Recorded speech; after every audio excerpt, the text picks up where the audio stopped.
Hello friends, आज हम intermediate examination 2021 के chemistry model set objective question discuss करेंगे with concept and extra point, ताकि आपको एग्जामिनेशन में हेल्प करे। आप किसी भी बोर्ड एग्जामिनेशन की प्रिपरेशन कर रहे हैं, उसमें ये हेल्प करेगा।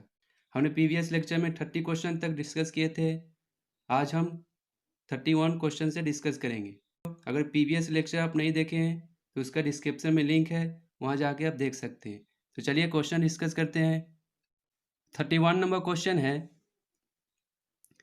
कार्बोक्सिलिक अम्लों का क्रियाशील मूलक है, यानी फंक्शनल ग्रुप पूछ रहा है कार्बोक्सिलिक एसिड का। तो हम जानते हैं फ्री बॉन्ड COOH होता है। फिर 32 नंबर क्वेश्चन है, एक कार्बनिक यौगिक की अभिक्रिया NaHCO3 के संतृप्त जलीय विलयन से कराने पर फदफदाहट होती है। निम्न में से वह कौन सा यौगिक है? यानी एक ऑर्गेनिक कंपाउंड है, NaHCO3 के साथ रिएक्शन कर रहा है। रिएक्शन करने के बाद एफरवेंसेस दे रहा है, यानी फदफदाहट होती हुई एक गैस देता है। जनरली CO2 ही होता है। अब पूछ रहा है ये कंपाउंड कौन सा ऑर्गेनिक कंपाउंड। तो हम फेमस एक रिएक्शन जानते हैं, जो एफरवेंसेस जो निकलता है, फदफदाहट जैसा आवाज़, वो CO2 का निकलता है। कब निकलेगा? जब एसिड रिएक्शन करेगा इस कंपाउंड से।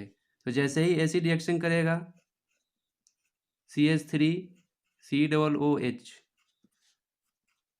NaHCO3 के साथ रिएक्शन करेगा, तो यहाँ पे आपका निकल जाएगा sodium acetate CH3 COONA plus CO2 gas निकल जाएगा, प्लस वाटर निकलेगा। तो ये कौन सा कंपाउंड होगा? एसिटिक एसिड होगा। तो ये आपका रिएक्शन होगा। फिर नेक्स्ट क्वेश्चन है, एस्टर को निम्नलिखित में से किस सूत्र से व्यक्त किया जाता है? यानी एस्टर को रिप्रेजेंट किया जाता है फॉर्मूले से, RCOO से करते हैं। फिर 34 नंबर है, नाइट्रो एल्केन के अवकरण से बनता है, यानी नाइट्रो एल्केन का हम रिडक्शन करेंगे तो क्या बनेगा? तो एक रिएक्शन होता है, नाइट्रो एल्केन हम ले लेते हैं यहाँ पे। इसका रिडक्शन करेंगे तो डायरेक्ट नहीं होता, ये SnHCl के प्रेजेंस में होगा, 3 हाइड्रोक्लोरिक एसिड के प्रेजेंस में होता है। तो ये डायरेक्ट क्या दे देगा? प्राइमरी एमीन, 1 डिग्री एमीन दे देगा। तो यहाँ पे सेकेंडरी टर्सरी प्राइमरी होगा, सी ऑप्शन। फिर 35 नंबर है, DNA तथा RNA में समान भस्म उपस्थित है, यानी DNA RNA में कॉमन बेस कौन सा है? तो हम जानते हैं DNA में जो होता है बेस, वो क्या होता है? Adenine, cytosine, thymine, guanine. RNA की बात करें तो इसमें जो बेस होता है एडेनिन, गुआनिन, साइटोसिन, थायमीन के जगह पे क्या आ जाता है? यूरासिल आ जाता है। तो कॉमन क्या होगा? ACG कॉमन होगा। तो कौन सा हो जाएगा आंसर? तो ये बी ऑप्शन हो जाएगा, गुआनिन, एडेनिन, साइटोसिन। फिर 36 नंबर है, निम्नलिखित में कौन साधारणतया मानव शरीर द्वारा नहीं बनाए जाते? यहाँ पे कह रहा है ह्यूमन बॉडी के द्वारा कौन सा सिंथेसाइज नहीं होता है? तो यहाँ पे एंजाइम होता है, प्रोटीन होता है, हार्मोन्स होता है, विटामिन नहीं होता। विटामिन आपको डाइट से ही आएगा, जब खाना खाएंगे, या आप सन के रे से भी ले सकते हैं विटामिन। तो ये बॉडी द्वारा नहीं बनता, ये डाइट से बनता है। फिर 37 नंबर क्वेश्चन है, निम्नलिखित में किस बहुलक में एमाइड बंध होता है? एमाइड बंधन, यानी CONH ग्रुप होना चाहिए। तो यहाँ पे बात करें, पहला ऑप्शन है नाइलॉन 66। तो नाइलॉन 66 जो बनता है कंपाउंड, वो आपका hexamethylene diamine and adipic acid से बनता है। अब यही एक कंपाउंड है जिसमें एमीन आ रहा है, तो यही एक बनाएगा आपका एमाइड ग्रुप। टेरिलीन जो है, इसको डेक्रोन भी कहते हैं, ये जो बनता है टेरिथैलिक एसिड एंड इथाइलिन ग्लाइकोल से बनता है। टेफ्लॉन की बात करें तो इसका मोनोमर क्या है? टेट्राफ्लोरोइथीन। बेकेलाइट जो बनता है फॉर्मल्डिहाइड एंड फेनॉल से मिलके बनता है। तो सिर्फ यही एक कंपाउंड है जिसमें एमीन आ रहा है, तो एमीन जिसमें होगा वही एमाइड ग्रुप बनाएगा। ये हो गया। फिर 38 नंबर है, ऑर्लॉन एक बहुलक है, यानी ऑर्लॉन एक पॉलीमर है। तो ऑर्लॉन ये कॉमन नेम है पैन एक्किलोनाइट्राइल का। इसका जो मोनोमर होता है एक्किलोनाइट्राइल होता है, इसको विनाइल साइनाइड भी कहते हैं। फिर 39 नंबर है, निम्नलिखित में कौन कृत्रिम मीठा अभिकर्ता है, यानी आर्टिफिशियल स्वीटेनिंग एजेंट? तो सेक्रीन भी होता है, एस्पार्टेम भी होता है, बाकी नेक्स्ट पेज में ऑप्शन है। तो यहाँ पे कह रहा था आर्टिफिशियल स्वीटेनिंग एजेंट, तो सेक्रीन भी होता है, एस्पार्टेम भी होता है, सोडियम साइक्लोमेट भी होता है, यानी इसमें से सभी होंगे, डी ऑप्शन हो जाएगा। फिर 40 नंबर क्वेश्चन है, निम्नलिखित में कौन सी दवा बुखार कम करता है? तो बुखार कम करने का दवा जो है एंटीपायरेटिक है। अब इसी के अंदर आपका आता है पैरासीटामोल, जैसे बुखार में लेते हैं तो बॉडी के टेम्परेचर को कम कर देता है। मेथासिटीन भी है, एस्पेरिन भी है, फेनासिटीन भी है, सब आपको एंटीपायरेटिक में ही मिलेगा। फिर 41 नंबर क्वेश्चन है, निम्नलिखित में कौन द्वितीय सेल है, यानी सेकेंडरी सेल के बारे में पूछा है। तो सेकेंडरी सेल जो होता है लेड स्टोरेज बैटरी होता है। बाकी ये लिक्लांच सेल जो है इसको ड्राई सेल भी कहते हैं। ये आपका प्राइमरी सेल होता है, प्राइमरी सेल में आपका मरकरी सेल भी आता है। ये जो होता है प्राइमरी सेल नॉट रिचार्जेबल होता है। फिर 42 नंबर क्वेश्चन है, अधिशोषण की प्रक्रिया होती है, पृष्ठीय घटना होती है। अधिशोषण कहते हैं एड्जॉर्प्शन को। तो एड्जॉर्प्शन एक सरफेस फिनोमेना है। इसमें क्या होता है, किसी भी सब्सटेंस को सरफेस जो होता है वो एब्जॉर्ब करता है, यानी सोख लेता है। फिर नेक्स्ट क्वेश्चन है, निम्नलिखित में सबसे प्रबल अम्ल कौन है, यानी स्ट्रॉन्ग एसिड पूछा है कौन है। तो यहाँ पे देख रहे हैं सब में क्या है, COOH ग्रुप कॉमन है। तो आपको देखना होगा यहाँ पे Cl ग्रुप जो लगा हुआ है क्लोरीन। अब यहाँ पे देख रहे हैं क्लोरीन एक भी नहीं है, यहाँ पे 2 क्लोरीन है, यहाँ पे 1 है, यहाँ पे 3 है। तो क्लोरीन क्या होगा, यहाँ पे 3 क्लोरीन जुड़े हुए हैं कार्बन से।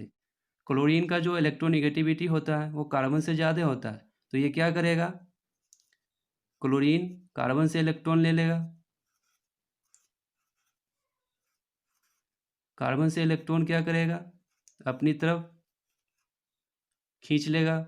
इसके कारण क्या होगा, ये ईजिली आयोनाइज हो जाएगा। COOH जो होगा ईजिली आयोनाइज हो जाएगा, जिसके कारण ये क्या हो जाएगा, मोर एसिडिक हो जाएगा। H+ आयन ईजिली यहाँ से रिमूव हो सकता है, तो इसलिए ये मोर एसिडिक होगा।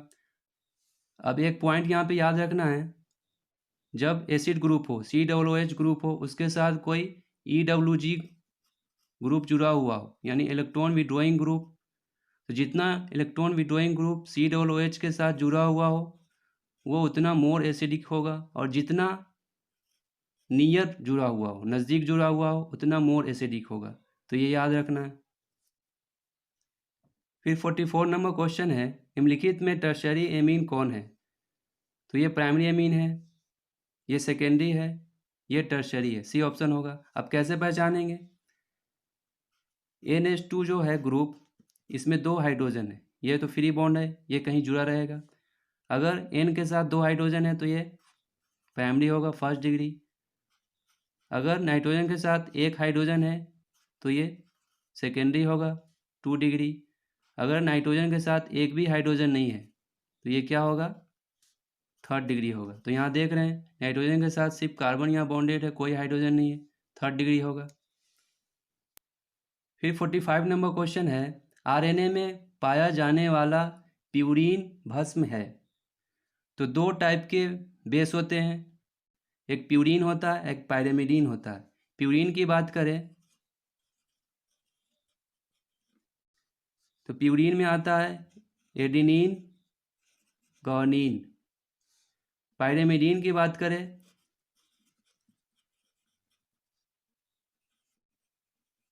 तो पायरेमिडीन में आता है साइटोसिन, थायमीन, यूरासिल। अगर यहाँ पे डीएनए होगा तो यहाँ पे 2 ही बेस होंगे, साइटोसिन, थायमीन। यूरासिल तो आरएनए के लिए हमने पीछे डिस्कस किया था। और फिर हम जानते हैं आरएनए में जो बेस होते हैं, adenine, guanine, cytosine and uracil, तो ये आरएनए का बेस है। क्वेश्चन में पूछ रहा है प्यूरिन बेस बताना है, तो प्यूरिन कौन सा है? एडेनिन, गुआनिन है। तो यहाँ पे देखना होगा एडेनिन या गुआनिन में से, तो एक गुआनिन यही ऑप्शन है, तो ये आपका आंसर होगा। फिर 46 नंबर क्वेश्चन है टेफ्लॉन, पॉलीस्टाइरीन तथा नियोप्रीन सभी हैं। तो यहाँ पे बोल रहा है टेफ्लॉन, पॉलीस्टाइरीन एंड नियोप्रीन कौन सा पॉलीमर है? तो एक होमोपॉलीमर है, क्योंकि जितने भी ये पॉलीमर है सेम टाइप के मोनोमर से मिलके बनते हैं। टेफ्लॉन का क्या है? टेट्राफ्लोरोइथीन, CF बॉन्ड CF2, एक ही टाइप का मोनोमर है। पॉलीस्टाइरीन की बात करें तो ये स्टाइरीन से मिलके बनता है।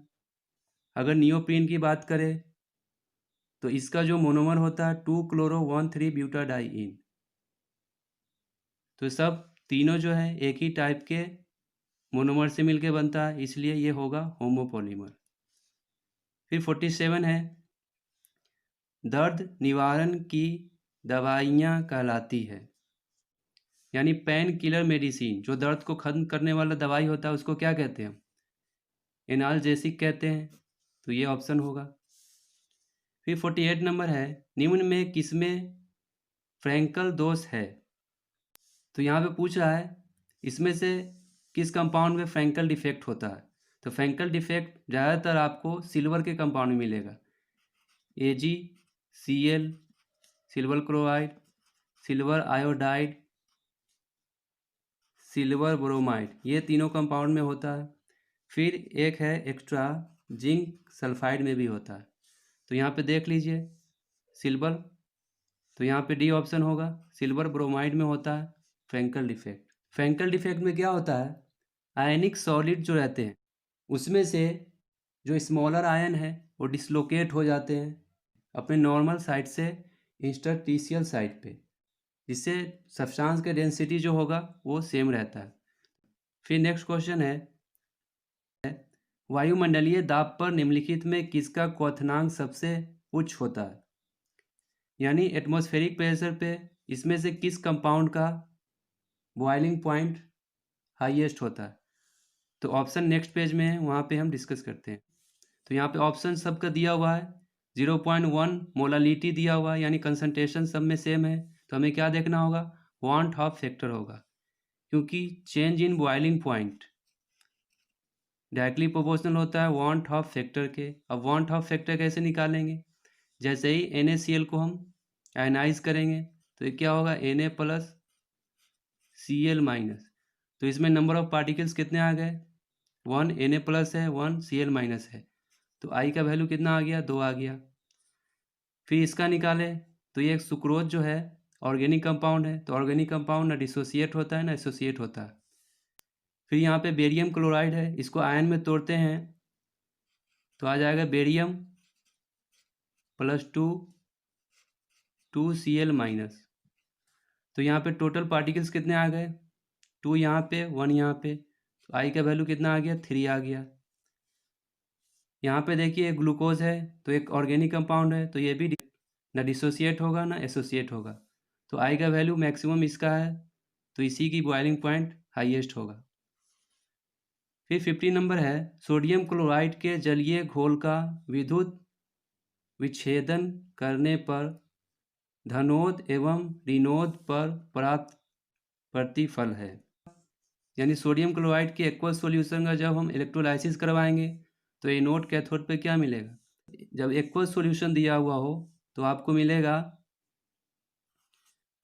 क्लोरीन गैस मिलेगा और हाइड्रोजन गैस मिलेगा, ये एनोड पे मिलेगा, ये कैथोड पे मिलेगा। जब यहाँ पे मोल्टेन NaCl दिया हुआ हो तो आपका हो जाएगा कैथोड, उस केस में Na प्लस हो जाएगा।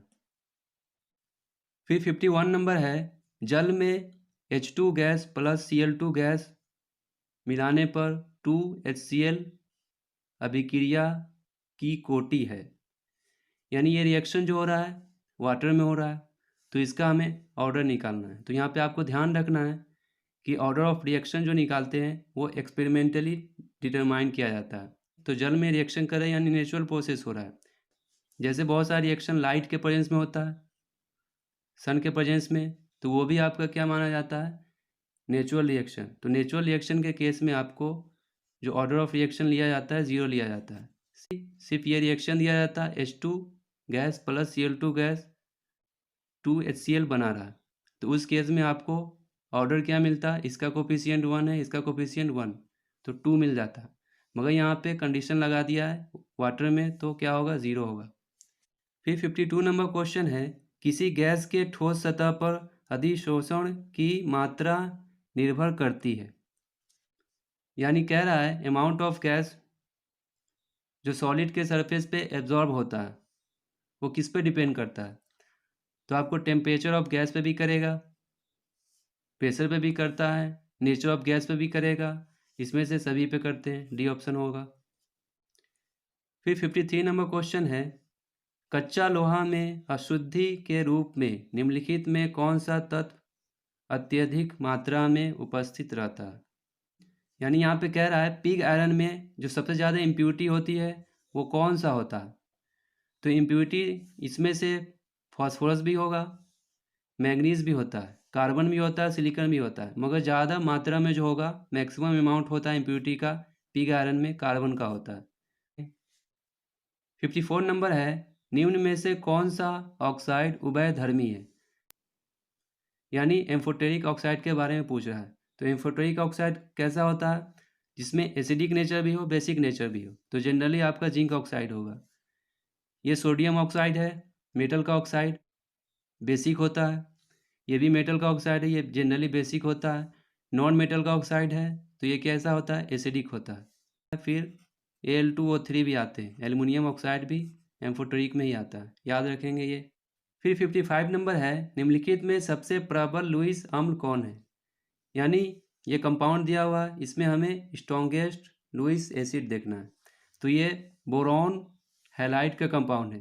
तो इसमें आपको एक कॉन्सेप्ट याद रखना है, बोरॉन ट्राई हैलाइड है यहाँ पे, जैसे हम ले लेते हैं क्लोराइड, बोरॉन ट्राईक्लोराइड, तो ये एक इलेक्ट्रॉन डेफिशिएंट कंपाउंड है, क्योंकि बोरॉन पे टोटल ऑक्टेट आपका कंप्लीट नहीं होगा, क्योंकि बोरॉन का जो आउटर मोस्ट सेल में इलेक्ट्रॉन होते हैं वो 3 ही होते हैं, और 3 क्या करेगा, हैलोजन से लेगा, 3 इलेक्ट्रॉन हैलोजन से लेगा, क्लोरीन से।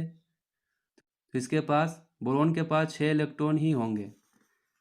अभी भी 2 इलेक्ट्रॉन कमी हो रही है, ऑक्टेट पुराने के लिए 2 इलेक्ट्रॉन और चाहिए। तो ये क्या करता है, बैक बॉन्डिंग से लोन पेयर को ले लेता है। अब यहाँ पे हमें स्ट्रॉन्गेस्ट लुईस एसिड बताना है, कैसे बताएंगे। तो लुईस एसिड क्या कहता है, जो ईजिली इलेक्ट्रॉन पेयर एक्सेप्ट करे। तो ईजिली इलेक्ट्रॉन पेयर चाहिए इसे, तो ईजिली कहाँ से ले सकता है, जब बोरॉन आयोडाइड के साथ बॉन्डेड होगा, क्योंकि आयोडाइड का साइज क्या है, बड़ा है, तो इसमें से इलेक्ट्रॉन पेयर ईजिली ले सकता है बैक बॉन्डिंग के थ्रू। तो इसीलिए बोरॉन ट्राई आयोडाइड ये स्ट्रॉन्गेस्ट लुईस एसिड है। 56 नंबर है, हीलियम का मुख्य स्रोत है। तो हीलियम का मुख्य स्रोत जो है वो रेडियो एक्टिव एलिमेंट है। तो रेडियो एक्टिव एलिमेंट यहाँ पे मोनाजाइट है। मोनाजाइट ये रेडियो एक्टिव एलिमेंट के ओर है। थोरियम और यूरेनियम जो रेडियो एक्टिव एलिमेंट है उसका ये ओर है, क्योंकि रेडियो एक्टिव एलिमेंट क्या करता है, जैसे ही इमिट होता है तो अल्फ़ा पार्टिकल देते हैं। अल्फ़ा पार्टिकल ही क्या कहलाता है, हीलियम। हीलियम 2 4 को ही हम क्या कहते हैं, अल्फ़ा पार्टिकल कहते हैं। तो ये आपका आंसर हो जाएगा। फिर 57 नंबर है, निम्नलिखित में कौन उप धातु है। यानी मेटलॉइड पूछ रहा है यहाँ पे कौन है। तो सल्फर क्या है, नॉन मेटल है, ब्रोमीन भी नॉन मेटल, फॉस्फोरस भी नॉन मेटल। तो यहाँ पे Sb है, यानी एंटीमनी, यही मेटलॉइड होता है, बी ऑप्शन होगा। फिर 58 नंबर है SO2 अणु में S परमाणु का प्रसंकरण है, यानी SO2 में पूछ रहा है S का हाइब्रिडाइजेशन। तो SO2 का अगर स्ट्रक्चर देखें तो ये स्ट्रक्चर होता है, इसमें S का जो हाइब्रिडाइजेशन होगा वो कैसा होता है, sp2 होता है, तो बी ऑप्शन होगा। 59 नंबर है H3PO3 एक है, यानी फॉस्फोरस एसिड में मोनोबेसिक, डाइबेसिक, ट्राइबेसिक, तो इसका हम स्ट्रक्चर बना लेते हैं। तो इसका स्ट्रक्चर जैसे ही बनाएंगे तो ये क्या होता है, पहले तो ये लोन पेयर दे देता है ऑक्सीजन को कोऑर्डिनेट बॉन्ड के द्वारा, यहाँ पे OH आ जाएगा, यहाँ पे OH आ जाएगा, यहाँ पे H आ जाएगा, तो ये क्या हो गया H3P ऑक्सीजन 3 है, तो ये कितने आ रहे हैं OH, इसमें 2 आ रहे हैं, तो कैसा होगा, डाइबेसिक एसिड होगा। फिर 60 नंबर क्वेश्चन है मर्क्यूरस आयन का सूत्र है। तो मर्क्यूरस आयन जो आया है आपका मर्क्यूरस क्लोराइड से आया है, तो यहाँ से आप निकाल सकते हैं Hg2Cl2 मर्क्यूरस क्लोराइड। तो इसको हम आयन में ब्रेक करेंगे तो क्या हो जाएगा, Hg2 यहाँ पे +2 आयन होगा, इधर क्या हो जाएगा Cl2 -2, तो कौन सा है Hg2 +2, बी ऑप्शन होगा। फिर 61 नंबर है Au गोल्ड का सिंबल है ऑरिक। Au धातु की ऑक्सीकरण संख्या होती है, 1 भी होता है 3 भी होता है, 1 और 3 दोनों होगा इसमें ऑप्शन। फिर 62 नंबर है, ये कॉम्प्लेक्स कंपाउंड दिया हुआ है, इसमें F का संकरण पूछा है, यानी F का हाइब्रिडाइजेशन पूछ रहा है इस कॉम्प्लेक्स कंपाउंड में। तो इसका डिटेल से हमने प्रीवियस लेक्चर में बताया था, तो आप वहाँ से देख लेंगे। अगर यहाँ पे आपको समझना है तो आप कमेंट करेंगे, कमेंट के माध्यम से इसका हम एक्सप्लेनेशन आपको दे देंगे। तो इसको जैसे ही हम आयन में ब्रेक करेंगे तो इस कॉम्प्लेक्स पे जो है निगेटिव चार्ज के साथ आएगा -4, इसके साथ जो साइनाइड लगा हुआ ये स्ट्रॉन्ग लिगेंड होता है, स्ट्रॉन्ग लिगेंड के कारण इसका जो हाइब्रिडाइजेशन आ जाएगा D2sp3, ये इनर ऑर्बिटल होता है और लो स्पिन होता है। इस केस में आपको अनपेयर इलेक्ट्रॉन कुछ नहीं मिलेगा, 0 मिलेगा, तो इसलिए ये डायमैग्नेटिक होगा। फिर 63 नंबर है एथिल क्लोराइड में AgCN के साथ गर्म करने पर प्राप्त होता है, यानी इथाइल क्लोराइड को हीट करेंगे AgCN के साथ तो हमें क्या मिलेगा, तो जैसे ही इथाइल क्लोराइड को हम हीट करेंगे सिल्वर साइनाइड के साथ तो हमें आइसोसाइनाइड कंपाउंड मिलेगा, इथाइल आइसोसाइनाइड NC, तो इथाइल आइसोसाइनाइड मिल जाएगा, बी ऑप्शन होगा। फिर 64 नंबर है एथिल अल्कोहल के साथ किस यौगिक की अभिक्रिया से इथाइल ब्रोमाइड बनता है, यानी इथाइल अल्कोहल को इसमें से किस कंपाउंड के साथ रिएक्शन करें कि इथाइल ब्रोमाइड बन जाए। KBr के साथ आप रिएक्शन करेंगे अल्कोहल का तो नहीं बनेगा, KBr + H2SO4 इसके साथ बन जाता है। एक और है, जैसे ही आप इथाइल अल्कोहल को रिएक्शन करेंगे रेड फास्फोरस और Br2 के साथ करेंगे तभी भी आपको मिल जाएगा इथाइल ब्रोमाइड, और इस रिएजेंट के साथ करेंगे तभी भी आपको क्या मिलेगा, ये मिल जाएगा। अब ये भी पूछ सकता है, आपको एक्स्ट्रा हम पॉइंट बता रहे हैं, आपको ये हेल्प करेगा, बेस्ट इथाइल हैलाइड कौन सा बनता है, तो वो बनता है जैसे ही हम इथाइल अल्कोहल को रिएक्शन करेंगे थायोनील क्लोराइड के साथ SOCl2 के साथ, इस रिएक्शन में हमें बेस्ट प्रोडक्ट मिलता है जो इथाइल क्लोराइड है C2H5Cl, इसके साथ जो गैसेस निकलते हैं SO2 NaCl वो क्या होगा, स्केप आउट हो जाएगा, यहाँ से निकल जाएगा, आपका जो बचेगा क्या बचेगा, प्योर कंपाउंड बच जाएगा। तो ये बेस्ट मेथड कहलाता है इथाइल अल्कोहल से इथाइल क्लोराइड बनाना, इसको डैरेंस मेथड भी कहते हैं। तो ये रिएक्शन आप याद रखिएगा, आपको कहीं ना कहीं एग्जामिनेशन में ये मिल जाएगा। स्टूडेंट्स, अगर कॉन्सेप्ट आपको हेल्प कर रहा हो तो आप चैनल को ज़रूर सपोर्ट करें एंड सब्सक्राइब करें। फिर नेक्स्ट क्वेश्चन है, सोडियम इथोक्साइड तथा ब्रोमो इथेन अभिक्रिया करते हैं तो कौन सा कंपाउंड बनाता है? तो सोडियम इथोक्साइड, इसका फॉर्मूला ये है C2H5ONa। इसको रिएक्शन करना है इथाइल ब्रोमाइड से, C2H5Br से। तो इसको जैसे ही रिएक्शन कराएंगे, यहाँ से Na, यहाँ से Br निकल जाएगा, तो बचेगा क्या? ये जो C2H5 है यहाँ जाके जुड़ जाएगा ऑक्सीजन के साथ, H5O C2H5, निकल जाएगा क्या? NaBr। अब ये कंपाउंड देख रहे हैं, ये दोनों तरफ क्या है? इथाइल है, बीच में क्या है? ईथर ग्रुप है, तो क्या हो जाएगा? Di ethyl ether. तो आपका ऑप्शन सी हो जाएगा। फिर 66 है, C4H10O कितने समावयवी ईथर प्रदर्शित करते हैं? यानी इसका आइसोमेरिज्म पूछा है। तो आइसोमेरिज्म आप जानते होंगे, सेम मोलिकुलर फार्मूला होता है बट डिफरेंट स्ट्रक्चरल फार्मूला। तो इसका हमें आइसोमेरिज्म बनाना है, ईथर होना चाहिए। तो ईथर के लिए हम क्या करते हैं? 4 कार्बन है, तो 4 कार्बन को 3 कार्बन इधर रख लेते हैं, एक ऑक्सीजन फिर एक कार्बन, ये खो गया आइसोमेरिज्म। फिर क्या करते हैं? 2 कार्बन को इधर, 2 कार्बन को इधर, बीच में ऑक्सीजन, तो ये भी एक ईथर बन गया, 2 हो गए। अब क्या हो सकता है? अब ब्रांच में ले लेंगे,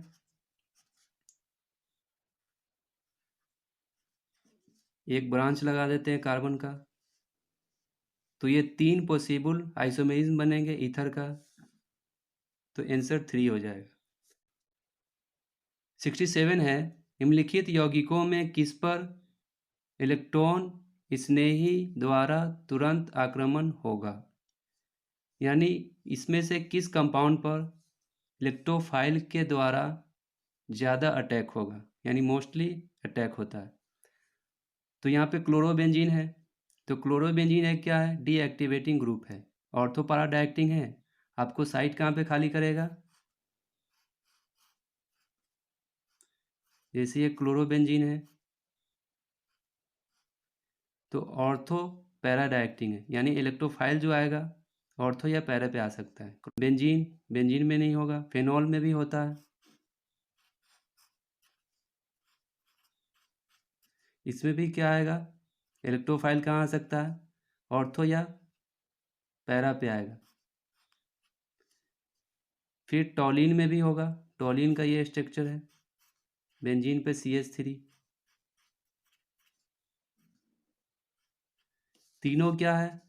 ऑर्थो पैरा डायरेक्टिंग है, मगर यहाँ पे OH एंड CH3 है, ये एक्टिवेटिंग ग्रुप है। ये Cl क्या है? यहाँ पे डीएक्टिवेटिंग ग्रुप है। तो OH है यहाँ पे अच्छा इलेक्ट्रॉन रिलीजिंग ग्रुप है, ERG है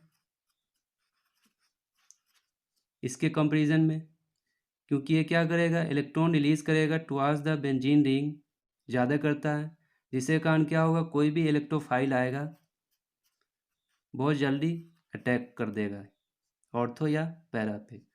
मगर CH3 की बात करें तो CH3 क्या होता है? इसके एस्पेक्ट में कम इलेक्ट्रॉन रिलीजिंग ग्रुप है, तो इसमें भी अटैक होगा इलेक्ट्रोफाइल के द्वारा, मगर इससे कम होगा। इस पे अटैक नहीं होता है क्योंकि ये डीएक्टिवेटिंग ग्रुप है, यहाँ पे आने से इलेक्ट्रोफाइल को ये क्या करेगा? रोकेगा। तो सबसे ज़्यादा अटैक होगा इलेक्ट्रोफाइल का फेनॉल पे होता है, तो सी ऑप्शन।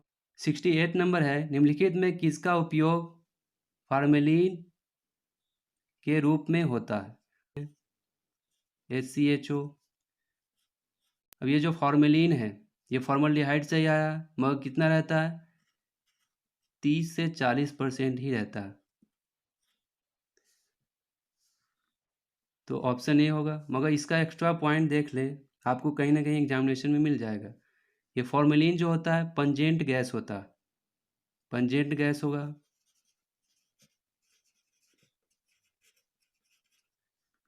इसको बायोलॉजिकल लैब में हम यूज़ करते हैं।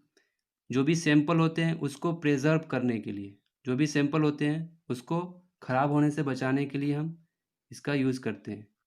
तो ये पॉइंट आप याद रखिएगा।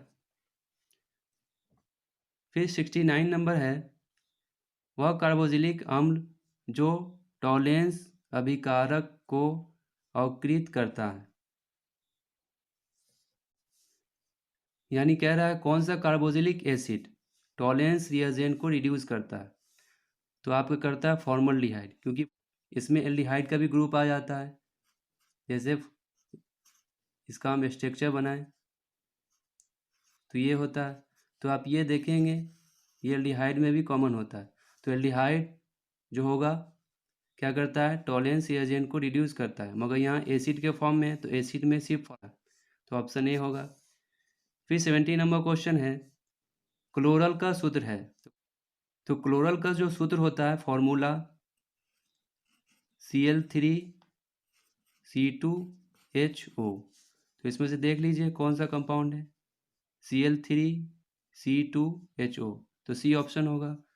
सो स्टूडेंट हमने यहाँ पे 70 क्वेश्चन डिस्कस किए हैं।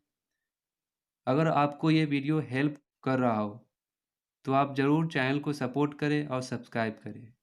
If any doubts regarding this question then please comment your question in the comment box. I try to reply your answer. Thanks for watching.